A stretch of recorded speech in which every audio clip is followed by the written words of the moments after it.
Hello guys, তো আজ আমরা চলে এসেছিলাম ধর্মরাজ পুজোতে। তো দেখো, আমি মা আর দাদা আর বাবা আছে। তো এখানে প্রচুর বড় মেলা বসে। তো এই হচ্ছে মন্দিরটা আরো সুন্দর করে করা হয়েছে। তো চলো এখান থেকে আমরা পুজোর জিনিস নিয়ে আসি, তারপর এখান থেকেও কিছু জিনিস আমরা কিনে নিই। তো এখানে পদ্ম ফুল আর অনেক কিছু জিনিস নিলাম পুজোর জন্য। তারপর আমরা চলে গেলাম পুজো দিতে।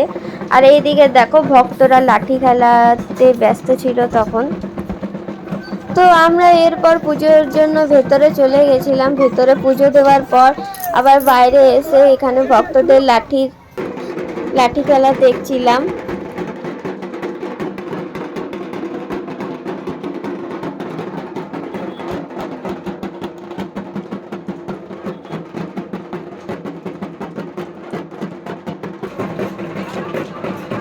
তো এখানে তো তোমাদেরকে দেখিয়ে নিচ্ছি, অনেক প্রচুর ভিড় ছিল চারিদিকে, আর মেলাও হয় এখানে বড় করে। তো তোমাদের সাথে সেটাও একটু শেয়ার করব যতটা পারবো।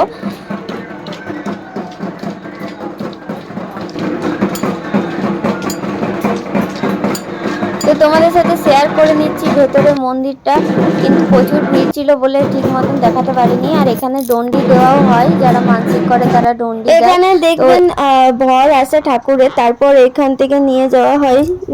আর এখানে শুধু না, এই গ্রাম থেকে আরো 3-4টে বের হয় এখানে। তো তারপর আমরা দেখো দাঁড়িয়ে আছি, যেহেতু ঠাকুর বেরোচ্ছিল মন্দির থেকে। তো আমি ফুল নেওয়ার জন্য দাঁড়িয়েছিলাম। তো প্রথমেই দেখো, ভক্তরা দৌড়ে দৌড়ে যায়, রাস্তা ফাঁকা করে এবং তারপর চলে আসে ঠাকুর এভাবে। তারপর সবাইকে ফুল দিয়ে দিয়ে যায়।